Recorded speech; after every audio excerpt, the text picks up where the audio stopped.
കൈ കിട്ടുന്ന മുഴുവൻ എടുത്ത് കിണറ്റിലിടാനേ നിന്റെ മുത്തപ്പൻ സമ്പാദിച്ച് എടുത്തിട്ടല്ലേ ഞാൻ കുടുംബം പോറ്റുന്നത്. ഉണങ്ങാനിട്ടിരുന്ന നെല്ല് കൊത്തി തിന്നാൻ വന്ന കോഴിയെ ഞാൻ ഓടിച്ചത് തെറ്റാ.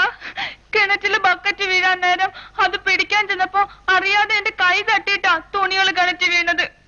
അത് ഞാനെന്ത് വെച്ചു? വേണമെന്ന് വെച്ചിട്ടല്ലേ ഭദ്രകാളി നീ രണ്ടാമത് ബക്കറ്റ് കൂടി എടുത്ത് കിണറ്റിലിട്ടത്. ബാക്കിയുള്ളവരുടെ മുമ്പ് വെച്ച് എന്നെ എന്തിനാ ചീത്ത പറഞ്ഞത്? അതുകൊണ്ടാണ് ഞാൻ അതെടുത്ത് കിണറ്റിലിട്ടത്. അതിനെത്ര കടന്ന് തുള്ളാനൊന്നുമില്ല. അധികം ആഴയില്ലാത്ത കിണറാ.